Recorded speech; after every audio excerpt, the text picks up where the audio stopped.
Hello बच्चों, आज हम स्टार्ट करते हैं exchange of gases. Exchange of gases in plant. Plants में गैसेस एक्सचेंज होता कैसे है? तो जो प्लांट्स होता है इसमें जो गैसेस एक्सचेंज होता है ये रिक्वायर होता है किसके लिए? जो प्लांट्स में बायोलॉजिकल प्रोसेस हो रहे हैं, मेनली फोटोसिंथेसिस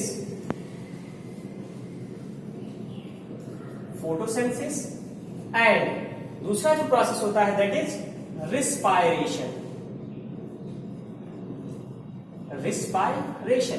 प्लांट्स में ये दो जो प्रोसेस होते हैं, इन प्रोसेस के लिए ही प्लांट्स क्या करता है? गैसियस एक्सचेंज करता है। फोटोसिंथेसिस में गैसियस एक्सचेंज की आवश्यकता क्या है? तो जो फोटोसिंथेसिस प्रोसेस हमारा है, जब फोटोसिंथेसिस प्रोसेस की हम स्टडी करते हैं तो यहाँ क्या होता है कि हमें CO2 चाहिए। किस लिए चाहिए? ताकि जो फोटोसिंथेसिस प्रोसेस के थ्रू हमारा जो प्लांट्स है वो अपना फूड मैन्युफैक्चर कर सके। जबकि रिस्पायरेशन के केस में क्या है कि प्लांट्स को O2 चाहिए ताकि वो क्या करे? ग्लूकोज का ब्रेकडाउन कर सके और ग्लूकोज से क्या करे? अपने बॉडी के लिए नेसेसरी एनर्जी लिबरेट कर सके। अब जो प्लांट्स में ये O2 और CO2 नेसेसरी के अकॉर्डिंग जैसी आवश्यकता है उसके अकॉर्डिंग एब्जॉर्ब हो रहे हैं, तो कौन सा प्रोसेस है, कौन सा फिनोमेनन है जो इस एब्जॉर्वेशन को कंप्लीट करता है? तो यहां जो फिनोमेनन यूज होता है दैट इज कॉल्ड डिफ्यूजन। अब फिर क्वेश्चन ऐसा राइज होता है कि व्हाट इज डिफ्यूजन? डिफ्यूजन जो होता है ये मूवमेंट होता है किसी भी मॉलिक्यूल, आयन, गैस या किसी लिक्विड या आप कह सकते हैं सॉलिड, किस तो सॉल्यूट का ट्रांसपोर्ट होता है। कैसा होता है? ये हायर कंसंट्रेशन से लोअर कंसंट्रेशन की तरफ मूवमेंट होता है, यानी आप कह सकते हैं ट्रांसपोर्ट ऑफ मटेरियल्स। अब कौन से मटेरियल हो सकते हैं? वो मॉलिक्यूल भी हो सकते हैं या आयंस भी हो सकते हैं। ये दोनों ना हो तो गैस भी हो सकते हैं, या ये भी ना हो तो क्या हो? लिक्विड हो। लिक्विड भी ना हो तो क्या हो? सॉल्यूट हो। तो इस प्रकार से इनमें से कोई भी चीज हो जिसका ट्रांसपोर्ट करना हो, और कैसा हो ट्रांसपोर्ट? ये from higher concentration to lower concentration, या इसी को आप दूसरे शब्दों में कह सकते हैं कि transport of molecules, gas, liquid और solute from an area of, दूसरे शब्द में क्या कह सकते हैं? From an area of greater concentration. Greater चीजें वही है, ग्रेटर यानी higher, greater concentration to an area of lesser concentration. यानी आप चाहे इस पॉइंट को ले या इस पॉइंट को ले, दोनों कंडीशंस में डिफ्यूजन क्या कर रहा है? ये डिफाइन कर रहा है कि जब भी ट्रांसपोर्ट होगा, ठीक, ये हमेशा क्या होगा? हायर कंसंट्रेशन से लोअर कंसंट्रेशन की तरफ ही होगा। ऐसा नहीं होगा कि ये रिवर्स हो जाए। ठीक, तो इस प्रकार से जो प्लांट्स है, प्लांट्स में जो रिस्पायरेशन प्रोसेस है, जो प्लांट्स में एक्सचेंज ऑफ गैसेस है, वो किसके थ्रू होता है? डिफ्यूजन के थ्रू। और डिफ्यूजन प्रोसेस भी क्या होता है? प्लांट्स की कंडीशंस पे मेंटेन होता है किसके थ्रू? कंसंट्रेशन ग्रेडियंट के थ्रू। यानी जो कंसंट्रेशन कंडीशन है, ये कंसंट्रेशन ग्रेडियंट ही क्या करते हैं? उसको मेंटेन करते हैं। अब जो कंसंट्रेशन ग्रेडियंट है, डिफ्यूजन हो रहा है, वो भी प्लांट्स के किस पार्ट से होता है? तो किस पार्ट से? तो जितने भी लिविंग पार्ट है। अब लिविंग पार्ट प्लांट में क्या क्या होते हैं? तो लिविंग पार्ट्स, या आप कह सकते हैं लिविंग सेल्स। अब लिविंग सेल्स कहां कहां की हो? तो लिविंग सेल्स ऑफ रूट, जड़ की हो, या स्टेम की हो, या अगर स्टेम भी ना हो तो लीव्स, या आप सिंपल लीफ भी कह सकते हैं। लीव्स का समझ में है तो लीफ पर हो, यानी ये तीनों पार्ट्स ऐसे हैं जो क्या करेंगे, गैसियस एक्सचेंज करेंगे। ठीक, अब फिर गैसियस एक्सचेंज के लिए क्या कोई स्पेशल ऑर्गन होता है? तो जब हम बात कर रहे हो प्लांट्स की तो यहाँ स्पेशल कोई सिस्टम नहीं होता, बट ऑर्गन के रूप में या ऑर्गन की बात की जाए तो स्टोमेटा, स्टोमेटा वह ऑर्गन माना जाता है जिससे क्या हो रहा है, डिफ्यूजन यानी गैसियस एक्सचेंज हो रहा है। अब जो स्टोमेटा है ये मोस्टली पाए कहां जाते हैं? तो स्टोमेटा जो होता है ये मेनली लीव्स पर पाए जाते हैं। ठीक, अब लीव्स पर पाए जाते हैं या ओल्डर स्टेम है तो वो भी क्या करता है, अगर ओल्डर स्टेम है तो वह लेंटिकल के थ्रू, लेंटिकल्स के थ्रू भी क्या करता है, गैसियस एक्सचेंज कंप्लीट करता है। अब फिर होता है कि स्टोमेटा अच्छा कैसे होते हैं, इनकी संरचना कैसी होती है और ये फंक्शन कैसे करते हैं, यानी गैसियस एक्सचेंज कैसे कंप्लीट करते हैं, अब उसको देखें।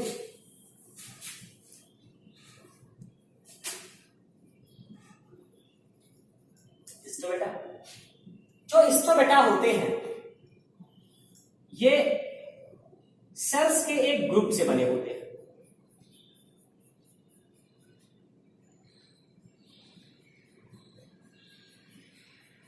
ठीक, ये जिस सेल ग्रुप से बने होते हैं, इस सेल ग्रुप का अगर स्ट्रक्चर हम देखें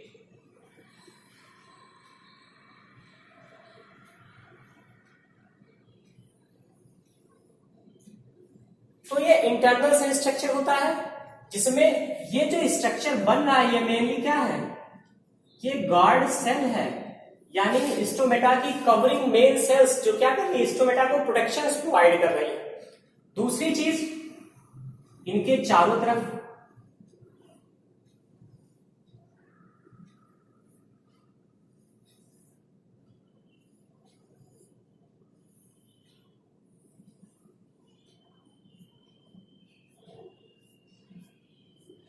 इस तरीके से इनके चारों तरफ सब सिडेंटरी सेल्स पाई जाती है, सब सिडेंटरी सेल्स पाई जाती है जो क्या करती है, इस गार्ड सेल्स को भी प्रोटेक्शन देती है और सप्लाई करती है किस चीज, किन चीजों का, तो जो फोटोसिंथेसिस के लिए प्रोडक्ट बनते हैं यानी ग्लूकोज का, और वो ग्लूकोज क्या करते हैं, इस ओपनिंग और क्लोजिंग ऑफ स्टोमेटा में हेल्प करते हैं। अब जो हमारा गार्ड सेल है, इस गार्ड सेल के सेंट्रल रीजन में पाया जाता है न्यूक्लियस। इस तरीके से न्यूक्लियस पाया जाता है। जो न्यूक्लियस होता है, न्यूक्लियस के साथ ही क्लोरोफिल के ब्लॉक्स भी पाए जाते हैं, यानी क्लोरोफिल पिगमेंट भी पाया जाता है। क्योंकि स्टोमेटा कहां पाया जा रहा है, तो स्टोमेटा मेनली लीफ में पाया जा रहा है, और जो लीफ हमारा होता है वो कैसा कलर बियर करता है, तो ग्रीन कलर बियर करता है। और जो ग्रीन कलर होता है वो किसके द्वारा होता है, तो वो स्पेशली होता है हमारे क्लोरोफिल के कारण। यानी ये हमारा हो गया न्यूक्लियस जो मेन कंट्रोलिंग सेंटर होता है, ये हमारा हो गया क्लोरोफिल हो गया। अब फिर सेंट्रल रीजन पूछा जाता है कि फिर ये सेंट्रल रीजन क्या है, तो यही वह मेन पार्ट है जिसको हम कहते हैं स्टोमेटल अपर्चर।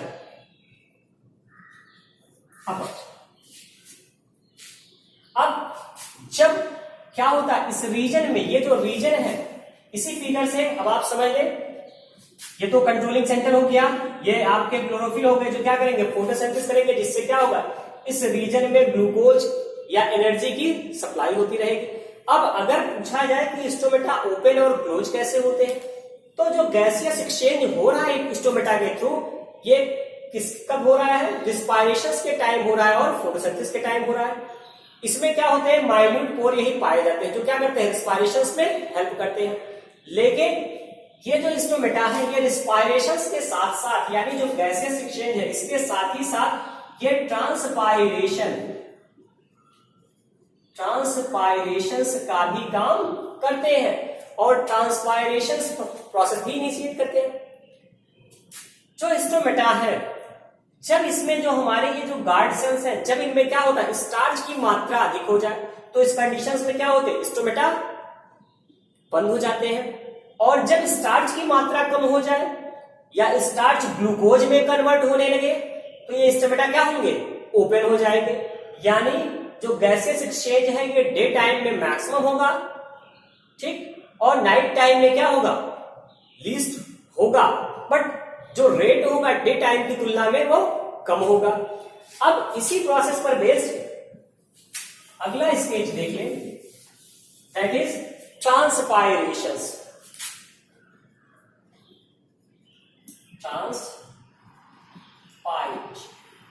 अब फिर क्वेश्चन होता है कि ट्रांसपायरेशंस क्या है। तो loss of water in the form of water vapour is called transpirations, ठीक। जो कहां से होगा, प्लांट में एरियल पार्ट्स यानी जहां स्टोमेटा पाए जाए, यानी लीफ से होगा, स्टेम से होगा और रूट से होगा। लेकिन जो हमारा ट्रांसपायरेशन है, जरूरी नहीं कि इसके लिए केवल स्टोमेटा ही हो।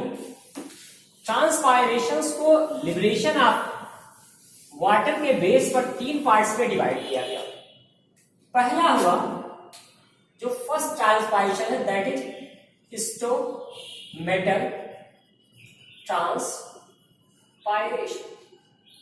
जो सेकेंड टाइप का ट्रांसपायरेशन हमारा होगा, दैट इज क्यूटिकुलर ट्रांसपायरेशन। और जो तीसरे टाइप का ट्रांसपायरेशन हुआ, ये हमारा कहलाया लेंटिकुलर ट्रांसपायरेशन। तो ये 3 टाइप के ट्रांसपायरेशंस प्लांट में पाए जाते हैं। अब अगर हम बात करें स्टोमेटल ट्रांसपायरेशंस की, तो टोटल ट्रांसपायरेशंस का ये लगभग 80 to 80%, आप कह सकते हैं टू 90% जो ट्रांसपायरेशंस होता है वो किससे होता है, स्टोमेटा के थ्रू होता है। जो स्टोमेटा होते हैं ये मेनली कहां पाए जाते हैं, तो ये मेनली लीव्स पर पाए जाते हैं, ठीक। अब अगर हम बात करें क्यूटिकुलर ट्रांसपायरेशंस की, तो जो क्यूटिकुलर ट्रांसपायरेशंस है यह 3% से लेके 9% ट्रांसपायरेशंस करता है, यानी 3 to 9। और ये क्यूटिकल्स कहां होते हैं, थ्रू क्यूटिकल्स ही होता है। अब लेंटिकुलर ट्रांसपायरेशंस की अगर बात की जाए तो ये मोस्टली 0.1% ही टोटल ट्रांसपायरेशंस में हेल्प करता है। और ये पाया कहां जाएगा, तो ये पाया जाएगा मेनली जो आपके वुडी स्टेम होंगे, आप कह सकते हैं वुडी स्टेम, या जो फ्रूट होगा, इस फ्रूट के थ्रू जो ट्रांसपायरेशंस होता है वो ट्रांसपायरेशंस हमारा क्या कहलाता है, लेंटिकुलर ट्रांसपायरेशंस कहलाता है। तो ये ट्रांसपायरेशंस जो है ये 3 टाइप्स के हो गए। पहला स्टोमेटल ट्रांसपायरेशंस जो क्या करता है, टोटल ट्रांसपायरेशंस का 80 to 90% ट्रांसपायरेशन करता है। दूसरा क्यूटिकुलर ट्रांसपायरेशंस जो टोटल ट्रांसपायरेशंस का 3 to 9% करता है। और तीसरा लेंटिकुलर ट्रांसपायरेशन जो टोटल ट्रांसपायरेशंस का कितना करता है, 0.1% करता है। टर्म ट्रांसपायरेशंस आपका क्लियर है ना, यानी जब क्या हो, वाटर लॉस हो प्लांट के इन तीनों में से किसी भी पार्ट्स के द्वारा, ठीक, किस फॉर्म में हो, वाटर वेपर के फॉर्म में हो, तो वो चीज क्या कहलाता है, ट्रांसपायरेशंस कहलाता है। जो ट्रांसपायरेशंस होता है, टोटल एब्जॉर्ब वाटर का लगभग 98% वाटर जो होता है वो वाटर वेपर के फॉर्म में या ट्रांसपायरेशंस प्रोसेस के द्वारा प्लांट क्या कर देता है, इन्वायरमेंट में रिलीज कर देता है। जो 2% शेष रहते हैं इन्हीं को वो प्लांट क्या करता है, अपने डिफरेंट प्रोसेस में यूटिलाइज करता है। अब फिर होता है कि ट्रांसपायरेशंस तो प्लांट में हो रहा है। अब ट्रांसपायरेशंस के लिए कौन कौन से मेथड प्लांट में यूज किए जाएंगे, यानी प्लांट में ट्रांसपायरेशंस की जो प्रक्रिया होगी वो किस प्रक्रिया के द्वारा या कैसे पौधा ट्रांसपायरेशंस प्रोसेस को कंप्लीट करता है। यानी आप कह सकते हैं opening and closing of stomata, opening and closing of stomata. यानी स्टोमेटा ओपन कब होते हैं, क्लोज कब होते हैं। तो स्टोमेटा के ओपन और क्लोज होने के लिए कई थियरी प्रपोज की गई, और उसमें जो सबसे पहली थियरी है that is photosynthetic theory. Photosynthetic theory. अब फिर क्वेश्चन होता है हमारी फोटोसिंथेसिस थियरी को किसने प्रपोज किया। तो इसको प्रपोज किया था वान मोहल ने। ये थियरी है क्या, तो ये थियरी बताती है कि जब एंडोऑस्मोसिस होता है और प्लांट का ट्यूबुलर प्रेशर बढ़ जाता है तो उस कंडीशंस में क्या होते हैं, जो गार्ड सेल होते हैं वो क्या करते हैं, स्टोमेटा को ओपन कर देते हैं। ठीक, यानी जब डे टाइम होगा, फोटोसिंथेसिस का रेट हाई होगा तो स्टोमेटा क्या रहेंगे, ओपन हो जाएंगे। लेकिन एट नाइट टाइम जब फोटोसिंथेसिस का रेट कम हो जाएगा तो ट्यूबुलर प्रेशर भी घट जाएगा, तो इस कंडीशंस में क्या होगा, स्टोमेटा क्लोज हो जाएंगे। दूसरी जो हमारी थियरी है ये हमारी कहलाती है पीएच थियरी। यानी ऐसी थियरी जो बेस्ड होती है किस पर, हाइड्रोजन आयन कंसंट्रेशन पर। यानी अगर किसी मॉलिक्यूल, किसी प्लांट में या किसी लीफ में जो पीएच है ये हाई हो, यानी पीएच हाई पीएच हो जाए, तो हाई पीएच हो जाए तो उस कंडीशंस में जो हमारे स्टोमेटा है ये स्टोमेटा क्या होते हैं, ओपन हो जाते हैं। ठीक इसके अपोजिट अगर पीएच हमारा लो हो जाए तो स्टोमेटा क्या हो जाएंगे, क्लोज हो जाएंगे। गार्ड सेल क्या करेंगे, स्टोमेटा को बंद कर देंगे। तीसरी जो थियरी होती है जिसे हम कहते हैं स्टेवर्ड थियरी।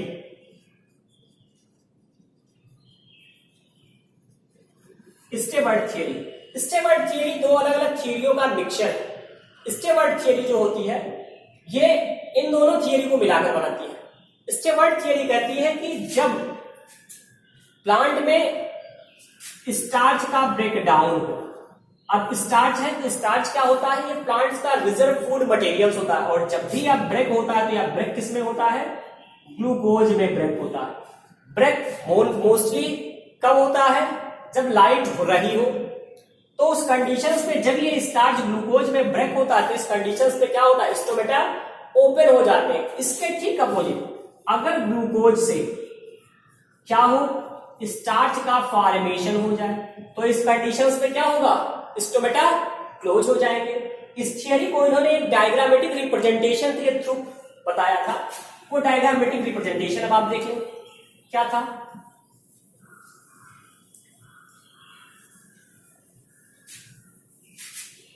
अगर ऐसा हो कि स्टार्च जो है,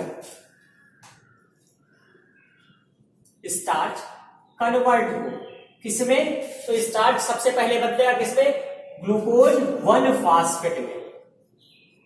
ग्लूकोज 1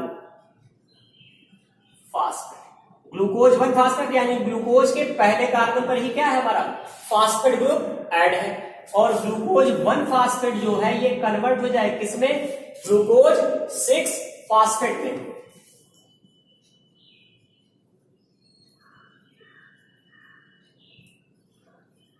फास्फेट में, और ये जो ग्लूकोज 6 फास्फेट है इसमें से क्या हो जाए, जो हमारा फास्फेट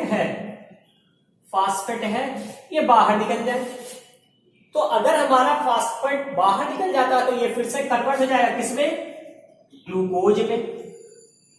क्यों, क्योंकि एक ही फास्फेट मॉलिक्यूल्स था वो भी लिबरेट हो गया, तो ये फिर से कन्वर्ट हो जाएगा किसमें, ग्लूकोज में। और जो ग्लूकोज है ये फिर रिएक्शन कर ले किससे, हेक्सोकाइनेज